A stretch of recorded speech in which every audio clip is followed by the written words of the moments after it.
Hello जगवार्स, क्या हाल चाल, what's up and welcome back to your channel gravity circle, जिस पर हम लोग पढ़ रहे हैं नीट जेई लेवल की केमिस्ट्री और साथ साथ में बोर्ड्स को भी फोड़ देंगे। कोई सा भी बोर्ड हो, स्टेट बोर्ड हो, सीबीएसई बोर्ड हो या इंटरनेशनल बोर्ड हो, सब के लिए आप लोगों को केवल ग्रेविटी सर्कल को फॉलो करना है फॉर केमिस्ट्री। बहुत सारे बच्चे अभी जब ऑफलाइन स्टार्ट हो गया है तो बच्चों को ऐसा लग रहा है कि हम लोग एक काम करते हैं, ऑनलाइन को एज ए कैटलिस्ट रख लेते हैं, यानी बाद में पढ़ेंगे, बट ऐसा नहीं है। ऐसा इसलिए नहीं है क्योंकि जब कोविड आया था और जब हमने 2 साल यहां पर ऑनलाइन पढ़ाई करी तो देखो कितना स्मूथ तरीके से बैच चला, स्कूल, जेई, नीट सब निकली है। सो ये जो ग्रेविटी सर्कल का बैच है, it is not catalyst, it is your actual preparation batch. ठीक है, तो इसको पूरे फोर्स से हम पढ़ा रहे हैं, तो आप लोगों को बढ़िया तरीके से इसे यहीं पर पढ़ना है एंड इसके अलावा आपको कहीं पर कुछ करने की जरूरत नहीं है। चलिए लेक्चर को आगे बढ़ाते हैं। और पिछले लेक्चर में मैंने आपको वैसे तो सब पढ़ा दिया था, लेकिन हमें केमिकल रिएक्टिविटी और स्टैंडर्ड इलेक्ट्रोड पोटेंशियल की वैल्यू को एक बार यहां पर पढ़ के देखना था। मैंने आपको कहा था आप एक बार खुद से पढ़ लेना लेकिन मेरे गुलजारी लालो, मेरे प्याले, मेरे बच्चों, मेरे को मालूम है तुमने नहीं पढ़ा होगा, मैं खुद पढ़ के बता देता हूं ताकि ये काम भी खत्म हो जाए, फिर हम आगे बढ़ेंगे। चलिए, तो इसके पहले हम लोग सब पढ़ चुके थे, आइए इस टॉपिक को एक बार पढ़ के कंप्लीट कर लेते। क्या बोल रहा था? Transitional metal very widely in their chemical reactivity. हम लोग सब जानते हैं इनकी केमिकल रिएक्टिविटी में बहुत वेरिएशन होता है। Many of them are sufficiently electropositive. Electropositive मतलब जो इजीली इलेक्ट्रॉन डोनेट कर देते हैं, सामने वाले को ले लेने देते हैं अपना electron, to dissolve in mineral acid, although few are noble, that is they are unaffected by single acid. क्या ये बात मैं आप लोगों को कॉपर के केस में बता चुका हूं? मैंने आपको बताया था दैट कॉपर का जो स्टैंडर्ड इलेक्ट्रोड पोटेंशियल की या स्टैंडर्ड रिडक्शन पोटेंशियल की वैल्यू प्लस 0.34 वोल्ट होती है। मतलब यहां पर आपके हाइड्रोजन की वैल्यू आपके कॉपर से ज्यादा है, therefore hydrogen is more reactive than copper. Hydrogen copper से ज्यादा रिएक्टिव है। इसका मतलब ये है, यहां पर H के ऊपर एरो आने का मतलब है हाइड्रोजन की स्टैंडर्ड रिडक्शन पोटेंशियल की वैल्यू 0.00 होती है एंड कॉपर की प्लस 0.34 वोल्ट होती है। मतलब इसका मतलब यह है कि हाइड्रोजन की वैल्यू कॉपर के मुकाबले लेस पॉजिटिव है। Less positive value of standard reduction potential means hydrogen is more reactive. Hydrogen ज्यादा रिएक्टिव होगा, यानी कॉपर इलेक्ट्रॉन लेना चाहेगा, देना नहीं, एंड हाइड्रोजन इलेक्ट्रॉन क्या करेगा? छोड़ना चाहेगा, लेना नहीं। लेकिन जब आप इसको रिएक्शन में डालेंगे, जब आप कॉपर की रिएक्शन H2SO4 के साथ करेंगे, तो अब यहां पर सवाल क्या खड़ा हो रहा है? यहां पर हाइड्रोजन कॉपर से सवाल पूछेगा, हे हिम्मत, दे पाएगा मुझे 2 इलेक्ट्रॉन? कॉपर बोलेगा, मालिक इलेक्ट्रॉन दे तो नहीं पाऊंगा, ले जरूर लूंगा, क्योंकि मेरे को तो रिडक्शन पॉजिटिव शो करना है। मतलब जब मेरे से कोई पूछेगा कि तुझे इलेक्ट्रॉन चाहिए, जब कॉपर से कोई पूछेगा, कॉपर डाई पॉजिटिव से कि इलेक्ट्रॉन चाहिए, तो मैं ये वाली वैल्यू शो करूंगा, बोलूंगा हाँ इलेक्ट्रॉन चाहिए। तो यहां पर कॉपर इलेक्ट्रॉन देने की हिम्मत नहीं करेगा, लेकिन हाइड्रोजन की वैल्यू 0 है, मतलब कॉपर के मुकाबले लेस नेगेटिव है। मतलब कंपैरेटिवली हाइड्रोजन इलेक्ट्रॉन छोड़ देगा वक्त आने पर, लेकिन कॉपर नहीं छोड़ेगा। तो क्या इस रिएक्शन में कॉपर अपने इलेक्ट्रॉन छोड़ के यह हाइड्रोजन को H2 में कन्वर्ट करेगा? अभी हाइड्रोजन पे +1 चार्ज है, इस पर 0 है, तो क्या यह हाइड्रोजन को अपने इलेक्ट्रॉन दे देगा और खुद CuSO4 बनाकर +2 फॉर्म में चला जाएगा? नहीं, ये चीज कर नहीं पाएगा। तो ऐसी कंडीशन में जो आपका कॉपर है वो एक तरीके का नोबल हो गया एसिड्स के सामने। इसके अलावा तुम्हारा सिल्वर, गोल्ड, प्लेटिनम भी आप इसके अंदर ले सकते हो। Now the metal in the first series with the exception of copper are relatively more reactive and are oxidized by 1 molar acid, though the actual rate of these metal with oxidizing agent like H positive ion is sometimes low। यानी कि copper छोड़ के बाकी सारे element, अगर हम copper को छोड़ दें तो कॉपर को छोड़ के बाकी सारे जो आपके मेटल्स हैं वो सब एसिड के साथ रिएक्शन शो करते हैं, किसी की स्लो होगी, किसी की फास्ट होगी। हम लोग सब जानते हैं कि इनकी इलेक्ट्रोड पोटेंशियल की वैल्यू किसी की लेस पॉजिटिव, किसी की मोर नेगेटिव सॉर्ट ऑफ होती है, तो उस अकॉर्डिंग डिपेंड करता है। हम सो गाइस अनअकैडमी से एक बहुत इंपॉर्टेंट अपडेट आ रहा है, यूएनएसएटी आ चुका है। अगर इस बार आप यूएनएसएटी क्रैक करते हैं तो आप लोगों को अनअकैडमी सब्सक्रिप्शन पे 100% तक की स्कॉलरशिप मिल सकती है। आईआईटी जेई का स्टूडेंट हो, नीट का स्टूडेंट हो, क्लास 9 से लेकर 12th स्कूल एग्जाम्स के स्टूडेंट्स हो, आप कोई भी इस टेस्ट को ले सकते हैं। अगर आप इस टेस्ट को क्लियर करते हैं तो आपको यूरो स्पेस सेंटर का भी फ्री ट्रिप मिल सकता है। 8th एंड 15th अक्टूबर को एग्जाम होगा। Use my code gravity and link description box में है। हमको इसका कोई टेंशन नहीं है। लेकिन अगर हम टाइटेनियम और वेनेडियम की बात करें, स्टार बनाएंगे, titanium and vanadium in practice are passive to dilute non oxidizing acids at room temperature. Guys non oxidizing acids में HNO3 नहीं आएगा। HNO3 ऑक्सीडाइजिंग एजेंट, एक ऑक्सीडाइजिंग एसिड है। तो ऐसे एसिड्स जैसे मान लो तुम्हारा कोई भी एक नॉर्मल सॉर्ट ऑफ एसिड हो गया जो नॉन ऑक्सीडाइजिंग एसिड है, उसकी प्रेजेंस में ये पैसिव हो जाते हैं। अब इसके पीछे क्या रीजन है? इसके पीछे बस ये रीजन है कि वेनेडियम और टाइटेनियम अपने ऊपर एक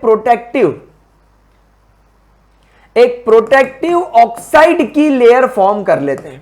एक प्रोटेक्टिव ऑक्साइड लेयर, जैसा आपने सुना होगा ना, एल्यूमिनियम जब आप ऐसे ही नॉर्मली लगा लेते हो अपने रूम में, तो एल्यूमिनियम रूम के ऑक्सीजन के साथ रिएक्ट करके Al2O3 बना लेता है और सरफेस पर ग्रे कलर का एक कोट कर लेता है एल्यूमिनियम ऑक्साइड का, उससे अंदर का एल्यूमिनियम सेव हो जाता है। वैसे ही यहां पर आपका वेनेडियम और टाइटेनियम भी करता है। तो जितने भी नॉन ऑक्सीडाइजिंग एसिड्स हैं, नॉन ऑक्सीडाइजिंग एसिड्स, ऑक्सीडाइजिंग मतलब सामने वाले को ऑक्सीडाइज कर देना एंड खुद रिड्यूस हो जाना, मतलब इलेक्ट्रॉन जो ले लें, ऐसे एसिड्स जो इलेक्ट्रॉन ले ले और सामने वाले को ऑक्सीडाइज कर दे, उसके इलेक्ट्रॉन छीन के। समझ में आ गई? जैसे आप देखोगे H2SO4, तो H2SO4 में हाइड्रोजन इलेक्ट्रॉन लेता है, मतलब वो कॉपर को ऑक्सीडाइज करना चाहता है। तो ऐसे एसिड्स नहीं, इनको छोड़ के जो दूसरे टाइप के एसिड्स होते हैं, जैसे कि आपने देखा होगा इक्विलिब्रियम में हम से बहुत सारे एसिड्स देखते हैं, ऑर्गेनिक एसिड्स वगैरह से बहुत सारे लिस्ट में आते हैं, है ना। तो उसके साथ में ये काम नहीं करेगा। नाउ द E0 वैल्यू जो हम लोग ऑलरेडी पिछले लेक्चर में स्टैंडर्ड रिडक्शन पोटेंशियल की देख चुके, indicate a decrease in tendency to form divalent cation across the series. वो वैल्यू कम नेगेटिव, लेस नेगेटिव हो रही थी, मतलब ये डाई पॉजिटिव आयन कम बनाते हैं। इनफैक्ट कॉपर तो पॉजिटिव हो जाता है, वो तो बनाता ही नहीं है। The general trend toward the less negative standard reduction potential value is related to the increase in the sum of first and second ionization enthalpy. ये हम सब लोग पढ़ चुके हैं। It is interesting to note that E0 value of manganese, nickel and zinc are more negative than expected. और मैंने आपको इसका रीजन क्या बताया था? इनका इलेक्ट्रॉनिक कॉन्फ़िगरेशन, मैंगनीज और जिंक का, और निकल का मैंने बताया था high hydration enthalpy and sum of first and second ionization enthalpy. Whereas the stability of half filled in Mn dipositive, completely filled D10 in zinc is the reason, and for nickel the value related to high negative enthalpy of hydration। ये हम already पढ़ चुके हैं। इसका मतलब ये है कि अगर हम इस टेबल को ना भी पढ़ें तो हम लोगों को ये टेबल के बारे, इस पर्टिकुलर पैराग्राफ के बारे में सब कुछ पता है।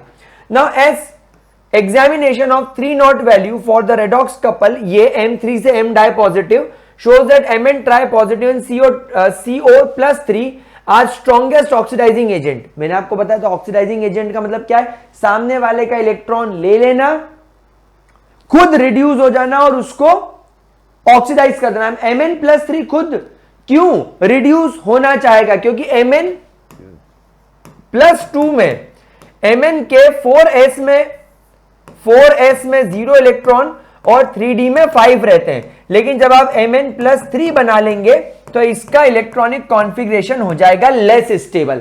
तो Mn+3 सोचेगा कि जल्दी से एक इलेक्ट्रॉन में एक्सेप्ट कर लूं और अपने आप को हाफ फील्ड में कन्वर्ट कर लूं, तो ये बहुत इजीली रिड्यूस हो जाएगा। तो ये सारी बातें हम लोग पढ़ चुके थे। Titanium, vanadium, chromium are strongest reducing agent. ये रिड्यूसिंग एजेंट है, मतलब सामने वाले को रिड्यूस करेंगे अपना इलेक्ट्रॉन छोड़ के। मैंने आपको बताया था इनके E0 की वैल्यू वेरी नेगेटिव होती है, मतलब they do not want to get reduce. ये खुद रिड्यूस नहीं होना चाहते, ये इलेक्ट्रॉन छोड़ना चाहते हैं। और जब ये इलेक्ट्रॉन छोड़ेंगे तो तो इनके इलेक्ट्रॉन सामने वाला लेगा तो वो रिड्यूस हो जाएगा। आपको ये जो मैं पैराग्राफ पढ़ रहा हूं इसकी पूरी लिंक मेरे पिछले 2 लेक्चर में मिल जाएगी। मतलब इन शॉर्ट अगर आप इस पूरे पैराग्राफ को एनसीईआरटी के काट फाट भी दो तो भी आपको सब चीज आती है। तो ये केवल और केवल आपको कॉन्फिडेंस दिलाने के लिए मैंने पैराग्राफ पढ़ा है, ताकि आप लोगों को किसी भी तरीके का कोई भी डाउट मन में ना रहे। चलिए अब हम लोग हमारे नए टॉपिक की तरफ बढ़ चलते हैं और हम लोग हमारा नया टॉपिक शुरू करते हैं जिसका नाम है magnetic property of transitional elements. Heading डालेंगे magnetic properties, magnetic properties of transitional elements. आइए इसको मैं बहुत अच्छे तरीके से आपको एक्सप्लेन कर दूं।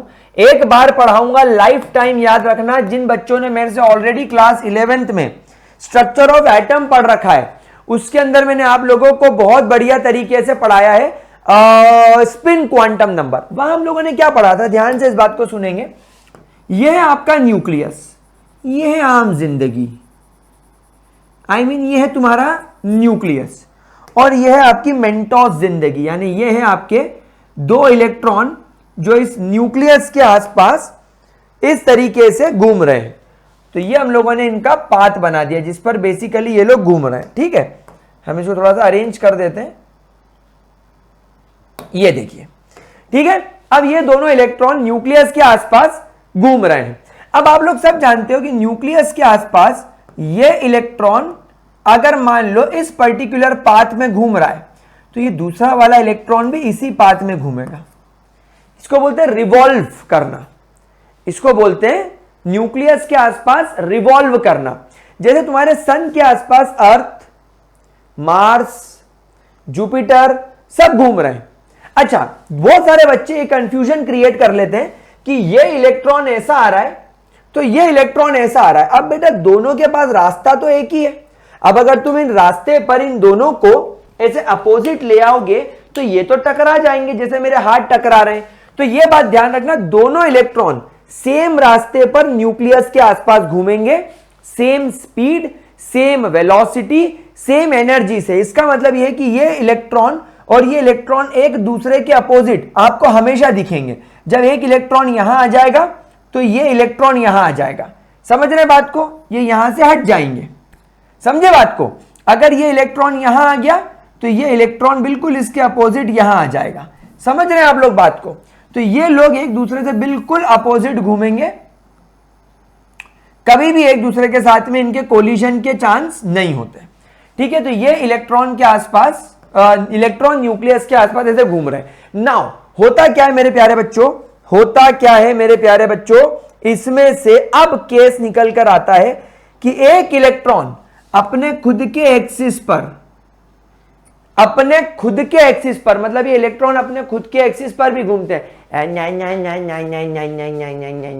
ऐसे। समझ रहे हो बात को, मतलब ये छमक छल्लो वाला डांस हो गया, वांट बी माय छमक छल्लो ओ ओ। मतलब इलेक्ट्रॉन न्यूक्लियस के आसपास तो घूम रहा है, ये देखो, लेकिन अपने एक्सिस पर भी तुड़ुक तुड़ुक ओ तुड़ुक तुड़ुक ओ तुड़ुक तुड़ुक ओ तारा ऐसा करके कर रहा है। मतलब अपने एक्सिस पर भी घूम रहा है, एग्जैक्टली हमारे सोलर सिस्टम की तरह। अर्थ अपने खुद के एक्सिस पर इस तरीके से रोटेट करती है। इससे क्या होता है, हमारी अर्थ पर दिन रात दिन रात दिन रात होता है, और वो सन के आसपास रिवॉल्व करती है। वो 365 दिन में सन का पूरा एक चक्कर काट लेती है, जिससे हमारे इसमें 1 साल होता है। ठीक उसी प्रकार इलेक्ट्रॉन भी न्यूक्लियस के आसपास भी घूमते हैं और अपने खुद के एक्सिस पर भी घूमते हैं। तो इसको बोलते हैं रोटेट, या अपने खुद के एक्सिस पर रिवॉल्व करना। अपने खुद के एक्सिस पर रिवॉल्व करना है ना, अपने खुद के एक्सिस पर गोल घूम जाना।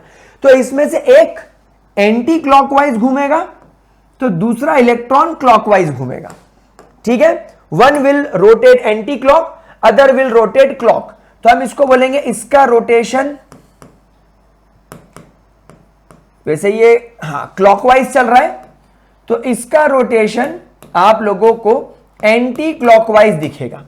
ठीक है, नाउ जब इलेक्ट्रॉन अपने खुद के एक्सिस पर रोटेट करता है, ये अपने आसपास मैग्नेटिक फील्ड बनाता है। तो यहां पर हम लिखेंगे that while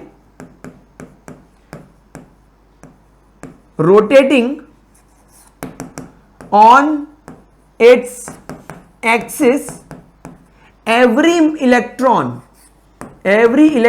behaves like a tiny magnet. Every electron behaves like a tiny magnet and creates magnetic field. अपने आसपास ये क्या क्रिएट करेगा? अपने आसपास ये मैग्नेटिक फील्ड क्रिएट करेगा. नाउ प्रॉब्लम क्या होती है? ये इमेजिन करो आपका एक ऑर्बिटल है. हम लोग सब जानते हैं कि एक ऑर्बिटल के अंदर, इन एन ऑर्बिटल, एक ऑर्बिटल के अंदर maximum 2 electrons can be placed. आपके एक इलेक्ट्रॉन के अंदर, ऑर्बिटल के अंदर आप मैक्सिमम 2 इलेक्ट्रॉन रख सकते हो. अब यहां पर क्या हो रहा है, जब ये एंटी क्लॉक या जब ये क्लॉकवाइज घूम रहा है तो हम इसे +12 स्पिन क्वांटम नंबर दे देते हैं, और जब ये एंटी क्लॉक घूम रहा है हम इसे -12 क्वांटम नंबर दे देते हैं. तो जब एक ऑर्बिटल में 2 इलेक्ट्रॉन्स होते हैं तो दोनों का स्पिन अपोजिट होता है. So because of opposite spin, भाई एक इलेक्ट्रॉन क्लॉकवाइज स्पिनिंग कर रहा है तो एक एंटी क्लॉक कर रहा है, तो क्लॉकवाइज स्पिनिंग की वजह से जो मैग्नेटिक फील्ड क्रिएट होगा और एंटी क्लॉक स्पिन की वजह से जो मैग्नेटिक फील्ड क्रिएट होगा, ये दोनों मैग्नेटिक फील्ड अपोजिट होने की वजह से और इक्वल मैग्नीट्यूड, क्योंकि दोनों इलेक्ट्रॉन क्रिएट कर रहे हैं. एक electron same speed same energy से क्लॉक, तो दूसरा electron same speed same energy से एंटी क्लॉक, तो दोनों एक दूसरे के स्पिन को कैंसल आउट कर देंगे, दोनों एक दूसरे के मैग्नेटिक इफेक्ट को कैंसल आउट कर देंगे. So because of opposite spin both electrons will cancel the spin, or we can say the magnetic field. So therefore when electrons are paired in an orbital, जब एक orbital में electrons paired होते हैं, they have net magnetic moment denoted by mu is equal to 0. ये इनका magnetic moment 0 हो जाता है. एंड ऐसे एलिमेंट्स आर कॉल्ड एज, ऐसे एलिमेंट्स को आप लोग नाम देंगे, क्या नाम देंगे? Diamagnetic substances. आप इन्हें नाम देंगे डायमैग्नेटिक सब्सटेंसेस. क्या बात समझ में आ गई? ऐसे सब्सटेंसेस को आप लोग नाम देंगे डायमैग्नेटिक सब्सटेंसेस. ठीक है. यहां पर अगर आपके एक पर्टिकुलर ऑर्बिटल के अंदर केवल एक ही इलेक्ट्रॉन है, इफ देयर इज ओनली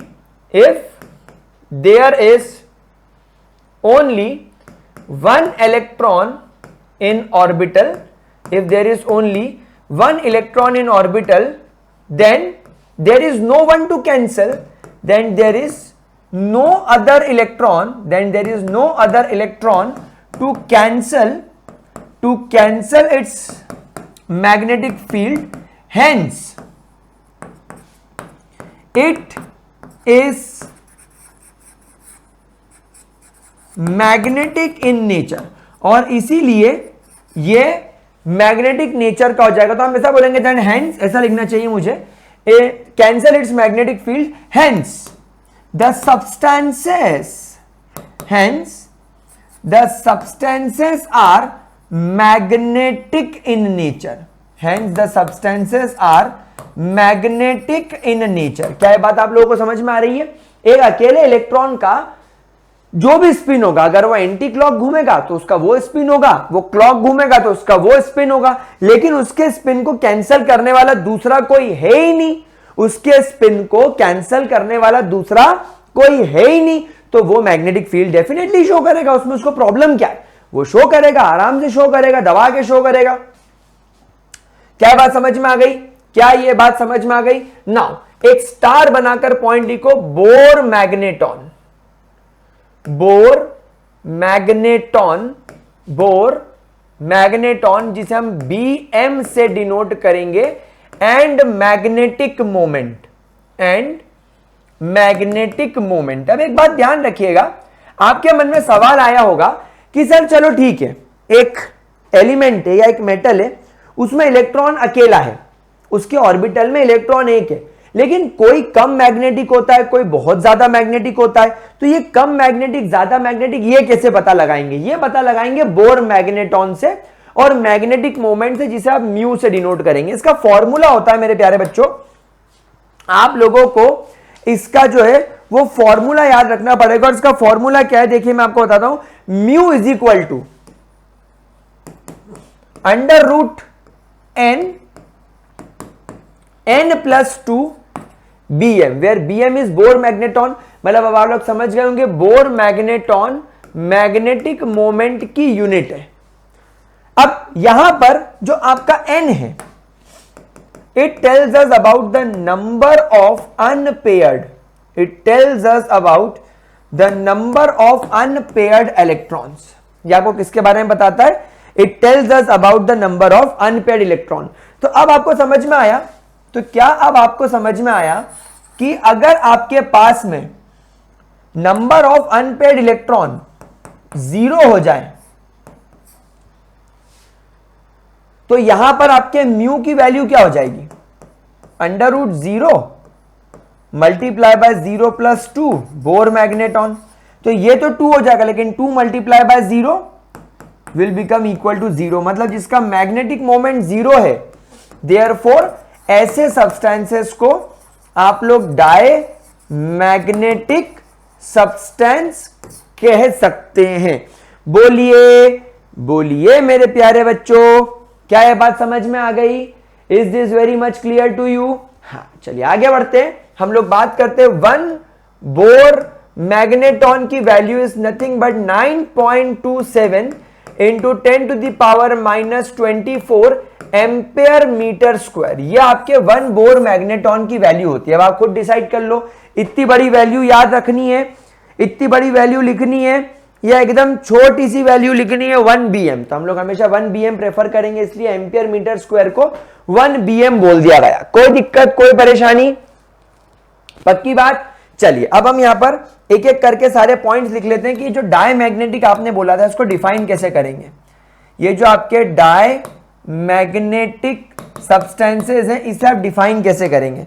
तो गाइस, जो आपके डाई मैग्नेटिक सब्सटेंसेस हैं, these substances are not repelled, these substances are not repelled by magnetic field, यानी मैग्नेटिक फील्ड का इन पर कोई अट्रैक्शन, कोई रिपल्शन कुछ नहीं होता। They remains normal in presence of magnetic field. जैसे तुम्हारा प्लास्टिक, ये प्लास्टिक पर तुम मैग्नेटिक फील्ड लगा दोगे, चुंबक लगा दोगे, इस पर कोई असर ही नहीं होना है। वुड, लकड़ी, इन पर कोई असर नहीं होना। तो अब आपको यहां पर देखना पड़ेगा कि ऐसे ट्रांजिशनल मेटल्स जब अपने कंपाउंड फॉर्म में जाएंगे और इनके पास में अनपेयर्ड इलेक्ट्रॉन्स खत्म हो जाएंगे, तो वो डायमैग्नेटिक बन जाएंगे। तो डायमैग्नेटिक सब्सटेंसेस को पहचानने का एक तरीका है कि इनके मैग्नेटिक मोमेंट की वैल्यू 0 होती है, और दूसरा तरीका इनके पास में क्या होता है, that they have no unpaired electrons. मतलब अब तुमको समझ में आया कि किसी भी पर्टिकुलर सब्सटेंस की या उस पर्टिकुलर सब्सटेंस के अंदर मेटल की मैग्नेटिक प्रॉपर्टी डिपेंड करेगी अनपेयर्ड इलेक्ट्रॉन पर। जितने ज्यादा अनपेयर्ड इलेक्ट्रॉन होंगे उतना ज्यादा मैग्नेटिक मोमेंट होगा। तो स्टार बनाकर एक पॉइंट यहीं लिख लें, स्टार बनाकर एक पॉइंट हम यहीं लिख लेते हैं। मोर, थोड़ा सा डार्क हो गया कलर, थोड़ा लाइट ले लेते हैं, ओके। तो हम यहां पे लिखेंगे more the number of unpaired electrons, more the number of unpaired electrons, more will be the value of mu, यानी उतना ज्यादा मैग्नेटिक मोमेंट होगा and stronger will be the magnet, and stronger will be the magnet. अब diamagnetic के बाद दूसरा term मैं आपको सिखाने वाला हूं, paramagnetic substances. Paramagnetic substances. Now what are paramagnetic substances? Beta, these compounds are affected by, these compounds या these substances are affected or we can say attracted, affected or attracted by your magnetic field। यानी अगर आप लोगों ने इन substances को किसी magnetic field की presence में रखा तो ये attract होने लगेंगे, इनका अट्रैक्शन बढ़ जाएगा, इनका अफेक्शन उसकी तरफ बढ़ जाएगा। क्या ये बात समझ में आई मेरे प्यारे बच्चों? Are you understanding this point? मतलब पैरामैग्नेटिक सब्सटेंसेस में म्यू की वैल्यू 0 कभी नहीं होगी और इनके पास में होते हैं unpaired electrons, they have the unpaired electrons with them. कोई दिक्कत मेरे प्यारे बच्चों? क्या आप लोगों को इसके अंदर कोई परेशानी? ध्यान से इसको देख लो, ठीक है। इसका मैं आपको एग्जाम्पल अगर बताऊं तो इसका एक एग्जाम्पल तो आप लोगों ने सिर्फ नीट और जेई पर्पज से बता रहा हूं, ऑक्सीजन सुना होगा। खैर उसका यहां पर ट्रांजिशन मेटल चैप्टर से भी कोई लेना देना नहीं है, लेकिन ये आप लोग मॉलिक्यूलर ऑर्बिटल थ्योरी मोटी के अंदर पढ़ते हो कि इसके अंदर 2 अनपेयर्ड इलेक्ट्रॉन होते हैं, है ना, पाई 2px और 2py जो पाई ऑर्बिटल्स होते हैं उसके अंदर हम लोग इसको एमओटी के अंदर देखते हैं। उसके अलावा मैं आपको यहां का एग्जांपल दूं तो एक तुम्हारा हो जाएगा Fe ट्राई पॉजिटिव, एक हो जाएगा तुम्हारा Cu डाई पॉजिटिव। ये जो होते हैं ये पैरामैग्नेटिक नेचर के होते हैं। इनफैक्ट क्रोमियम भी जो होता है ना वो ट्राई पॉजिटिव फॉर्म में पैरामैग्नेटिक बिहेवियर शो करता है। ठीक है प्यारे बच्चों, कोई दिक्कत, कोई परेशानी? अब इसके बाद में एक टर्म आता है पैरामैग्नेटिक के भी पापा, इनके पापा फेरोमैग्नेटिक। फेरोमैग्नेटिक, अब पैरामैग्नेटिक और फेरोमैग्नेटिक में थोड़ा सा फर्क है। पैरामैग्नेटिक, एक बच्चा जिसके घर पे कजिन आया है और वो कजिन के साथ रह के कजिन के जैसी हरकत कर रहा है गर्मी की छुट्टियों में। कजिन बोल रहा है मूवी चल तो ये मूवी जा रहा है, कजिन रात को 1 बजे उठ के मैगी बना रहा है तो ये भी मैगी बना रहा है, कजिन मिर्जापुर देख रहा है तो ये भी मिर्जापुर देख रहा है। यानी ये अपने कजिन से बहुत ज्यादा अफेक्टेड हो गया। इसके माँ बाप परेशानी की क्या करें, इसके माँ बाप ने कजिन को भगा दिया, ये वापस से पहले जैसा था वैसे हो गया। सुबह उठ के स्कूल जाने लगा, मम्मी पापा के पांव पड़ने लगा, मिर्जापुर की जगह पर टीवी पर किसी पंडित जी के प्रवचन सुनने लगा, रात को बाहर घूमना बंद, 9 बजे सो जाता है। रब 9 बजे सो जाता है तो मैगी का बेल आइकॉन खाएगा, सुबह उठ के हरे पत्ते वत्ते खाता है, वापस से शुद्ध शाकाहारी बच्चा हो गया। लेकिन फेरोमैग्नेटिक एक ऐसा बच्चा है जिसके घर पर उसका कजिन रहने आया, उसके कजिन ने उसको रात को 1 बजे तक घूमना बाहर सिखाया, 2 बजे उठकर चाय कॉफी और मैगी खाना सिखाया, अच्छी शानदार गालियां सिखाई, मम्मी पापा की बेइज्जती करना सिखाया, टीचर्स को गाली बकना सिखाया, फॉर एग्जाम्पल व्हाटसोएवर, आप समझ लो। अब इसके मम्मी पापा डरे, कह रही तो हमारा बच्चों को बिगाड़ देगा, उसने उसे कजिन को भगा दिया। लेकिन कजिन के जाने के बाद भी वो बच्चा तो वैसा ही हो गया, वो अभी भी रात को 1 बजे तक घूमता है, 2 बजे कॉफी पीता है, मम्मी पापा के पैर नहीं पड़ता, सुबह देर तक सोता है, टीचर्स की इज्जत नहीं करता है, गालियां बकता है, मतलब अब ये वैसा हो गया। तो तुम्हारे फेरोमैग्नेटिक सब्सटेंसेस क्या होते हैं? They are also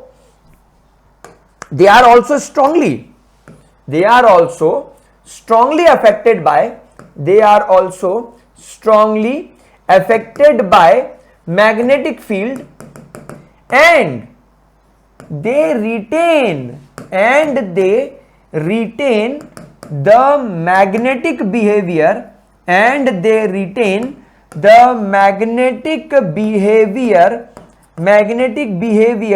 even after the removal of magnetic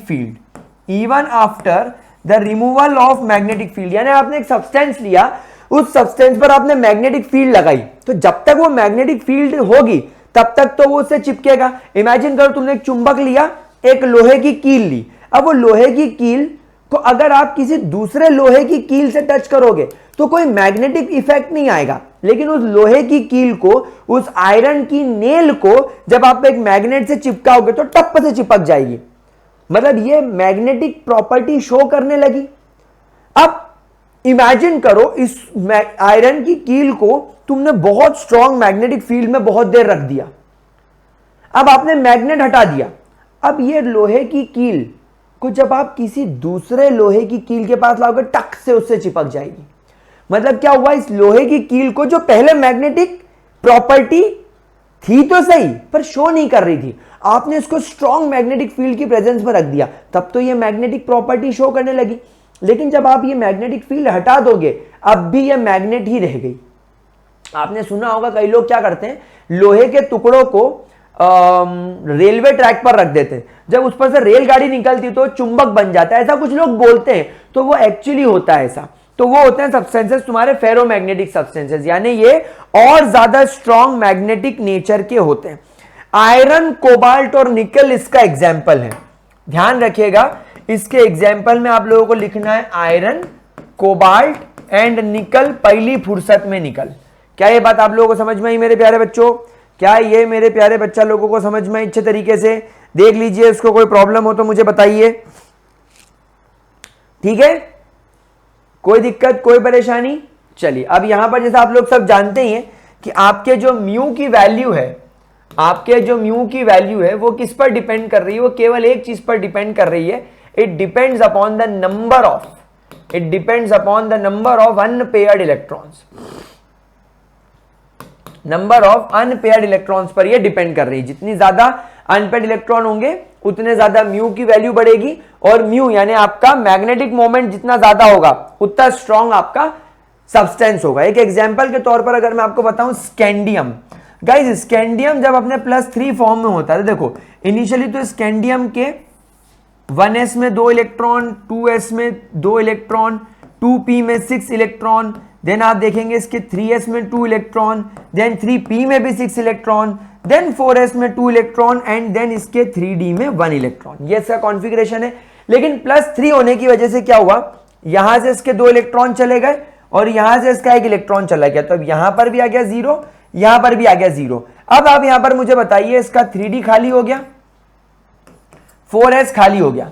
अब देखो यहां पर 2 इलेक्ट्रॉन पेयर्ड, यहां पर 2 इलेक्ट्रॉन पेयर्ड, यहां पर 2p के अंदर 2 + 2 + 2 सब पेयर्ड, ये भी पेयर्ड और ये भी पेयर्ड, तो यहां पर आपके नंबर ऑफ अनपेयर्ड इलेक्ट्रॉन हो गए 0, तो यहां पर इसके म्यू की वैल्यू भी हो जाएगी 0। मतलब स्कैंडियम जब भी अपने +3 फॉर्म में होगा ये डाई मैग्नेटिक कंपाउंड्स बनाएगा, यानी स्कैंडियम +3 फॉर्म में जितने भी कंपाउंड्स बनाएगा वो सब डाई मैग्नेटिक नेचर के होंगे।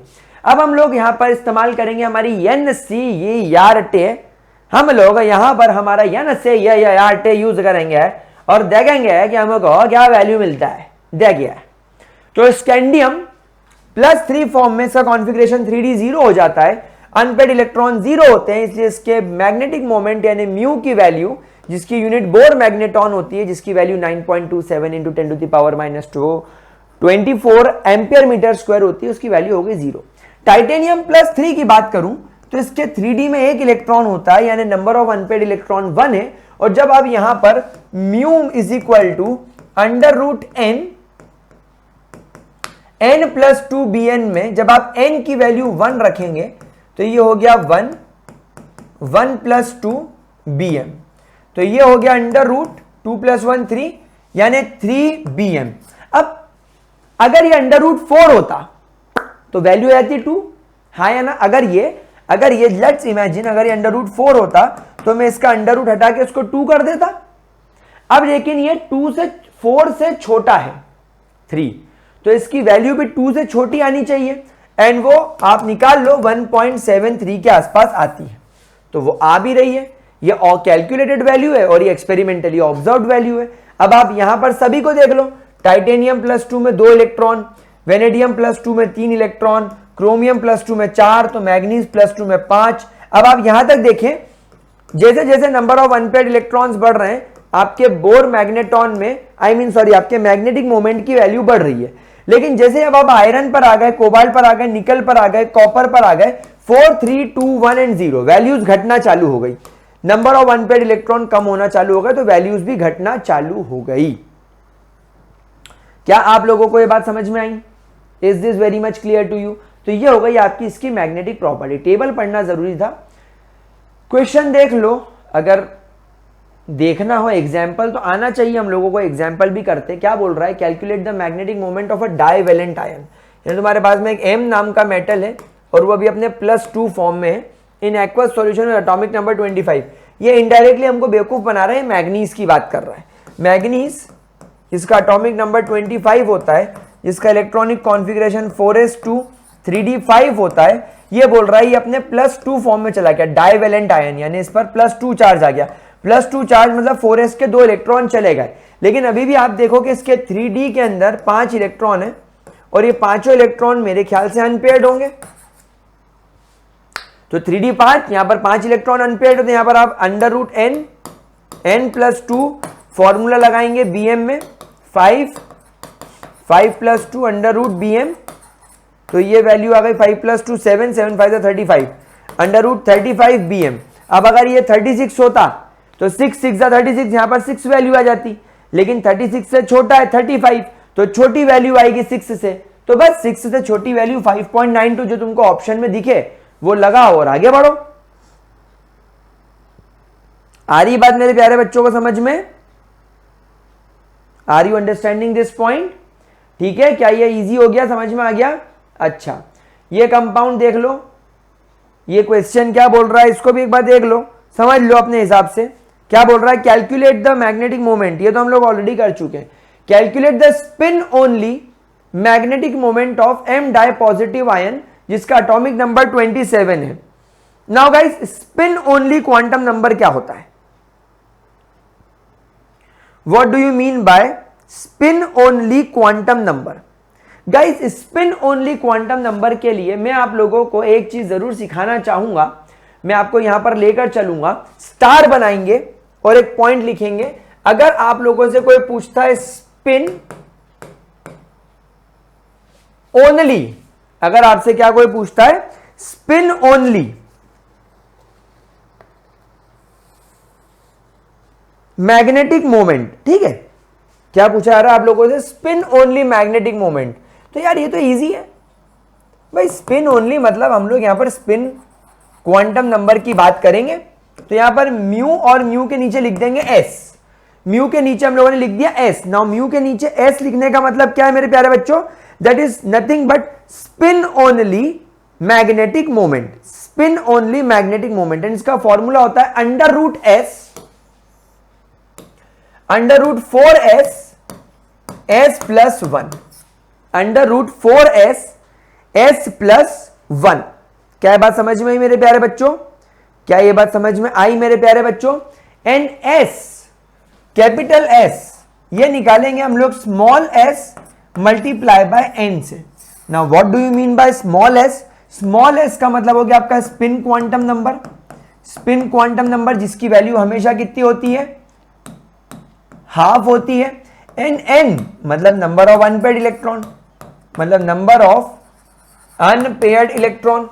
ठीक है, अब मान लीजिए आपके पास में 5 अनपेयर्ड इलेक्ट्रॉन्स हैं और एक का स्पिन है 1/2, तो इसकी वैल्यू हो गई 2.5। अब आप यहां पर 2.5 रख के इसको सॉल्व कर लीजिए। क्या ये बात समझ में आई मेरे प्यारे बच्चों? क्या ये बात मेरे प्यारे बच्चों को समझ में आ रही है? अब आप ये वाले फॉर्मूले से चाहें तो वो वाला क्वेश्चन आप आराम से सॉल्व कर सकते हैं। ठीक है, you can solve that question very easily. चलिए एक बार वहां पर चल लेते हैं और देख लेते हैं। एटॉमिक नंबर 27 है बेटा, तो इसका इलेक्ट्रॉनिक कॉन्फ़िगरेशन पहले आप बना लो। तो एटॉमिक नंबर 27, 28, 29, 20, कॉपर नहीं, आयरन, कोबाल्ट, ये कोबाल्ट की बात कर रहा है। कोबाल्ट का एटॉमिक नंबर 27 होता है, यानी इसके कॉन्फ़िगरेशन में 4s2 और 3d7 होगा। अब +2 फॉर्म में अगर ये चला गया है, +2 फॉर्म में चला गया मतलब 4s हो गया इसका 0 और 3d हो गया इसका 7। और जब आप इसका 3d खोलोगे 1 2 3 4, तो इसके अंदर 1 2 3 4 5 6 और 7, देयर आर 3 अनपेयर्ड इलेक्ट्रॉन्स। तो आप यहां पर क्या करेंगे, 3 मल्टीप्लाई बाय 1/2 से आप यहां पर वैल्यू निकाल लेंगे 1.5। अब आप यहां पर फॉर्मूला लगाएंगे mu s is equal to under root 4s s plus 1, तो ये हो जाएगा under root 4 multiply by 1.5 and 1.5 plus 1 यानी कि हो जाएगा 2.5, तो 6 मल्टीप्लाई बाय 2.5, 6 5 30, 3 कैरी 6 2 12, 13 14 15 यानी कि 15.0 अंडर रूट 15। अब अंडर रूट 15 ये 16 से छोटा है, वरना मैं 4 ले लेता तो समथिंग 3.9 आपको इसकी वैल्यू मिलेगी। You will be getting 3.9 something answer. ठीक है गाइस, चलिए अब इसके बाद अगले लेक्चर में फॉर्मेशन ऑफ कलर्ड आयंस, हम कलर वलर देखेंगे, फिर ये कॉम्प्लेक्स कंपाउंड क्यों बनाता है, कैटालिटिक प्रॉपर्टी, इंटरस्टिशियल कंपाउंड और अलॉय फॉर्मेशन, ये मैं सब एक साथ करवा दूंगा। और फिर हम चलेंगे ऑक्साइड्स वगैरह की तरफ, और ये 2 लेक्चर से 3 लेक्चर में ये पूरा पार्ट कंप्लीट, फिर लेंथेनॉइड एक लेक्चर में, एक्टेनॉइड एक लेक्चर में, एंड काम कंप्लीट, चैप्टर को हम लोग फिनिश करेंगे। चलिए see you in the next lecture guys.